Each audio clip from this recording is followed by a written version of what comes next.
হেয়ারটা প্রচণ্ড ড্যামেজ হয়ে রয়েছে, আর এই ড্যামেজ হেয়ারকে ঠিক করার একটাই উপায়, সেটা হচ্ছে স্মুথনিং। তাই এই হেয়ারে আজ স্মুথনিং হবে। লোরিয়ালের extra resistance hair smoothening cream দিয়ে আজকে এই যে ড্যামেজ হেয়ারটা আছে সেই হেয়ারটা আমি রিপেয়ার করব। স্মুথনিংটা পুরো এই ক্রিম দিয়েই করব। তোমরা সঙ্গে থাকো এবং দেখতে থাকো আমি কিভাবে হেয়ার স্মুথনিংটা করছি। নমস্কার বন্ধুরা, কেমন আছেন সবাই? আজকে নতুন একটা ভিডিওতে আপনাদেরকে স্বাগত জানিয়ে আজকের ভিডিওটা স্টার্ট করছি। ফার্স্টেই হেয়ারটাকে খুব ভালো করে ক্লিন করে ব্লো ড্রাই করতে হবে 80%। পুরো 100% করা যাবে না, কারণ যেহেতু হেয়ারটা একটু ড্যামেজ আছে। পুরো ড্যামেজ হেয়ারে যদি ড্রায়ার চালানো হয়, পুরো ড্রায়ার চালিয়ে যদি পুরো হেয়ারটাকে ড্রাই করে নেওয়া হয় 100% এবং তারপরে যদি ক্রিম অ্যাপ্লাই হয়, তাহলে হেয়ারটা আরও বেশি ড্যামেজ হয়ে যায়। তাই জন্য যখনই ড্যামেজ হেয়ার হয় সেই হেয়ারে সবসময় 80% ব্লো ড্রাই করতে হয়। ব্লো ড্রাই করার পরে সেই হেয়ারটার ওপরে স্ট্রেটনিং এবং বা স্মুথনিং যেটাই করা হোক না কেন সেই ক্রিমটা অ্যাপ্লাই করা হয়। অ্যাপ্লাইটা করতে হবে খুব হালকা হাতে, এবং যেই জায়গাটা ড্যামেজ হয়ে রয়েছে সেই জায়গাটায় যে বেশি করে ক্রিম দিলে ড্যামেজটা রিপেয়ার হয়ে যাবে তাও কিন্তু নয়। তোমরা দেখো যে আমি কেমনভাবে করছি। খুব পাতলা পাতলা সেকশান নিয়ে খুব ভালোভাবে একদম চুল থেকে হাফ থেকে 1 ইঞ্চি চুলটা মানে হেয়ারটাকে ছেড়ে তারপরে ক্রিমটাকে অ্যাপ্লাই করা হচ্ছে। তারপরে নিচের দিকে যে হেয়ারটা থাকছে সেই হেয়ারটাকে খুব সুন্দরভাবে মাল্টিপ্লাই করে লাগিয়ে দেওয়া হচ্ছে। এবং এই যখন হেয়ারটার মধ্যে ক্রিমটা লাগানো হবে তখনই দেখা যাবে হেয়ারটা কতটা স্মুথ হয়ে গেছে। এটা করতে করতেই বোঝা যায় যে হেয়ারটা অনেকটা স্মুথ হয়ে গেছে। হেয়ারের পাতলা পাতলা সেকশান নিয়ে যখন হেয়ারটার মধ্যে ক্রিমটা অ্যাপ্লাই করা হচ্ছে, সেই অ্যাপ্লাই করার পরে কিন্তু সব হেয়ারগুলোকে নিয়ে একবার পুরো ভালো করে চিরুনি দিয়ে আঁচড়ে নিতে হবে, যাতে ক্রিমগুলো কোথাও আটকে না থাকে। পুরো হেয়ারটার মধ্যে যেন ক্রিমগুলো ভালোভাবে লেগে যায়। খুব ভালোভাবে ক্রিমগুলোকে বসাতে হবে এবং তারপরে সেটাকে ভালোভাবে আঁচড়ে নিতে হবে। পুরো ক্রিমটাই আমার পুরো হেয়ারটার মধ্যে খুব সুন্দরভাবে লাগানো হয়ে গেছে। লাগিয়ে আরও যে ক্রিমটুকু বেঁচে থাকবে সেই ক্রিমটা সামনের দিকে যে ছোটো ছোটো হেয়ারগুলো থাকে সেই ছোটো ছোটো হেয়ারগুলোর মধ্যে লাগিয়ে দিতে হবে। লাগিয়ে দিয়ে এবার ছেড়ে দিতে হবে মিনিমাম 45 মিনিটস। কারণ 45 মিনিটসের আগে যদি কোনো ড্যামেজ হেয়ার হয় তাহলে সেটা বনটা ভাঙতে চায় না। কারণ হচ্ছে এই অ্যাপ্লাইটাই হচ্ছে সবথেকে ইম্পর্টেন্ট এই বন ভাঙার জন্য। 45 মিনিটস পর এটাকে টেনে টেনে দেখতে হবে যে এটার বনটা ভেঙেছে কিনা। এক একটা চুল নিয়ে ভালো করে দেখতে হবে বনটা ভেঙেছে কিনা। যদি ভেঙে যায় তাহলে এটাকে ওয়াশ করে নিতে হবে শুধুমাত্র জল দিয়ে। আর যদি না ভাঙে তাহলে আরও 5 to 10 মিনিটস এটা আবার রেখে দিয়ে তারপরে সেই ওয়াটার ওয়াশ জল দিয়ে এটাকে হেয়ারটাকে ওয়াশ করে নিতে হবে। খুব ভালোভাবে এই ওয়াশটা করতে হবে, কারণ হচ্ছে হেয়ারের মধ্যে যদি কোনো রকমই ক্রিম থেকে থাকে তাহলে কিন্তু হেয়ারের ক্ষতি হবে এবং স্ট্রেটনিংটা বা স্মুথনিংটা ভালো হবে না। তাই জন্য খুব ভালোভাবে যাতে ক্রিম একটুও কোথাও লেগে না থাকে সেই জন্য খুব ভালোভাবে এই হেয়ারটাকে হেয়ার ওয়াশ হয়ে গেল। টাওয়াল ড্রাই করে নিয়ে তারপরে আবার সেই 80% ব্লো ড্রাই করতে হবে। করার পরে ঠিক যেই রকম পাতলা পাতলা হেয়ারের সেকশান নিয়ে ক্রিমটা অ্যাপ্লাই করা হয়েছিল ঠিক সেই রকমভাবেই পাতলা পাতলা সেকশান নিয়ে আবার স্ট্রেটনার চালাতে হবে। সেই স্ট্রেটনারের কিন্তু টেম্পারেচার থাকবে 180। যেহেতু ড্যামেজ হেয়ার তাই জন্য 180। যদি ড্যামেজ হেয়ার না হয়, যদি ভার্জিন হেয়ার হয় এবং স্মুথ হেয়ার হয় সেক্ষেত্রে একটু কম বা বেশি করলেও কোনো প্রবলেম হয় না।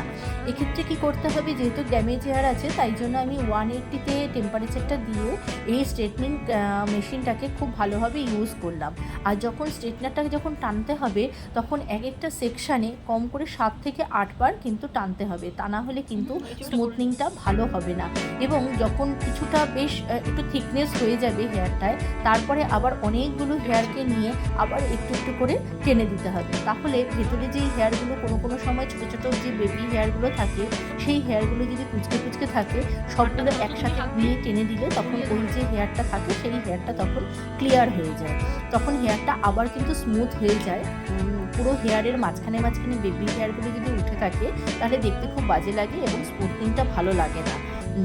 এটা যদি পুরো হেয়ারটা হওয়ার পরে বা কিছুটা হেয়ার হওয়ার পরে যদি স্ট্রেটনারটা আবার আরেকবার চালিয়ে দেওয়া হয় তাহলে কিন্তু সেই স্মুথনিংটা অনেক বেশি ভালো হয় এবং দেখতেও খুব ভালো লাগে। তা এরকম করে পুরো হেয়ারটাকেই স্ট্রেটনার চালিয়ে দেওয়া হলো এবং খুব সুন্দরভাবে স্ট্রেটনিংটা হয়ে যাচ্ছে। তোমরা এখনই দেখতে পাবে, দেখো কত সুন্দর গ্লেজ দিচ্ছে। যেই হেয়ারটা স্ট্রেটনার চালানো হয়নি সেই হেয়ারটা কত কার্লি হয়ে রয়েছে এবং এই স্ট্রেটনার চালানো হেয়ারটায় দেখো কত স্মুথ ভাবটা এখনই চলে এসেছে। এরপরে তো আরও কাজ বাকি আছে।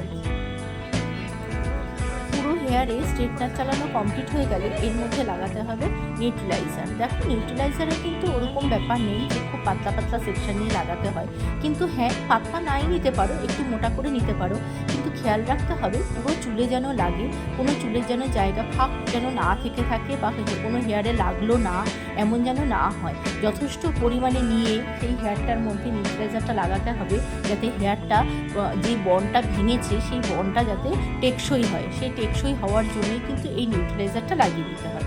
এই নিউট্রিলাইজারটা লাগিয়ে কিন্তু বেশিক্ষণ রাখতে হয় না, 10 মিনিটস টু 15 মিনিটস রাখলেই কিন্তু এইটা পুরো লক করে দেয়। এটা যে বনটা ভাঙলো এবং যে এই আমরা স্ট্রেটনার মেশিনটা চালালাম সেটাতে যেই কাজটা হলো সেটাকে জাস্ট লক করে দেওয়ার জন্যই কিন্তু নিউট্রিলাইজারটা লাগানো। নিউট্রিলাইজারটাও ভালো করে লাগাতে হবে। নিউট্রিলাইজার লাগানোর কিন্তু নিয়ম নেই যে স্ক্যাল্পে লাগলে কোনো প্রবলেম হবে, এরকম কোনো ব্যাপার নেই, স্ক্যাল্প থেকেই লাগানো যেতে পারে। কিন্তু খেয়াল রাখতে হবে প্রত্যেকটা হেয়ারে যেন ভালোভাবে নিউট্রিলাইজারটা লাগে, তা না হলে যেই হেয়ারগুলোতে লাগবে না সেই হেয়ারের বনটা ভাঙবে না এবং সেটা লং লাস্টিং হবে না। তাই জন্য খেয়াল রাখতে হয় যেন ভালোভাবে পুরো হেয়ারটাই লাগে। লাগানোর পরে এটা 10 মিনিট ছেড়ে দেওয়া হলো।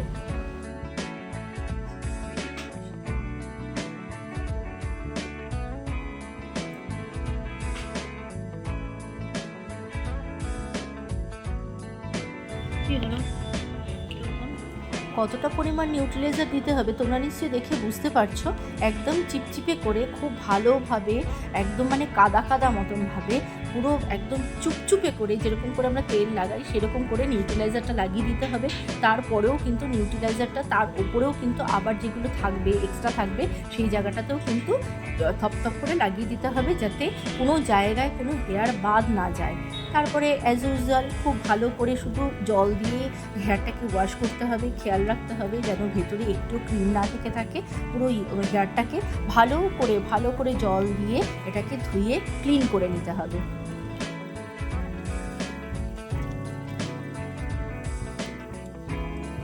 ক্লিন করা হয়ে গেলে, ভালো করে ক্লিন করা হয়ে গেলে তারপরে টাওয়াল ড্রাই করে তারপরে ব্লো ড্রায়ার দিয়ে ড্রাই করতে হবে। সেটাকেও কিন্তু 90% ড্রাই করতে হবে, পুরো ড্রাই করলে চলবে না, তাহলে হেয়ারটা একটু ড্যামেজ হয়ে যায়। 90% ড্রাই করতে হবে। দেখো কত সুন্দর লুকটা এখনই চলে এসেছে, খুব সুন্দরভাবে লুকটা এসে গেছে। এই হেয়ারটাকে ভালো করে ধুয়ে নিয়ে এই যে ব্লো ড্রাই করছি, ব্লো ড্রাই করলে কিন্তু এই যে হেয়ারটা আছে এটা স্মুথনেসটা অনেক বেশি বেড়ে থাকে। এটাকেই যদি তোমরা হিটটা দিয়ে দাও, হিট ড্রাইটা যদি দাও, তাহলে কী হবে, তখন হেয়ারটা তখন ড্যামেজ হতে থাকে বা হেয়ারটা তখন একটু রাফ হয়ে যায়। কিন্তু যদি ব্লো ড্রাই দাও, ব্লো ড্রাইতে কি শুধু হাওয়া বেরোয়, তখন একটা ঠান্ডা ঠান্ডা ভাব থাকে এবং হেয়ারটা খুব স্মুথ লাগে। তোমরা নিজেরাই দেখো কাজটা কেমন হয়েছে, কেমনভাবে, যেরকম হেয়ারটা তোমাদের প্রথমেই দেখিয়ে দিয়েছি হেয়ারটা কতটা ড্যামেজ ছিল এবং কাজের পরেও তোমাদেরকে দেখিয়ে দিলাম যে হেয়ারটা কতটা স্মুথ হয়েছে। তা তোমরা যদি এরকম কোনো সার্ভিস নিতে চাও তাহলে আমার কন্ট্যাক্ট নাম্বারে কন্ট্যাক্ট করো, ওপরে দেওয়া নাম্বারে। যারা ফেসবুক থেকে দেখছো তারা আমার সাথে যোগাযোগ করে আমার সাথে আমার পার্লারে ভিজিট করতে পারো, বর্ধমান এবং কলকাতাতে।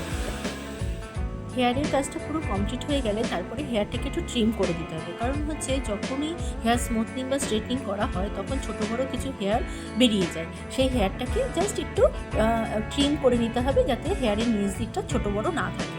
তা পুরো কাজটা কমপ্লিট হয়ে গেছে, তোমরা দেখো, দেখে তোমরা অবশ্যই কমেন্টস করে জানিও কাজটা কীরকম লাগলো। যদি ভালো লেগে থাকে তাহলে একটা লাইক করো, আর যদি তোমরা আরও নতুন কিছু দেখতে চাও তাহলে আমার চ্যানেলটাকে সাবস্ক্রাইব করে রেখো, যাতে আমি কোনো কিছু পোস্ট করলেই তোমাদের কাছে নোটিফিকেশন যায়। তাহলে আজকে এই পর্যন্তই। সবাই সুস্থ থেকো, সাবধানে থেকো, দেখা হবে আবার পরের একটি ব্লগে। Tata, bye bye.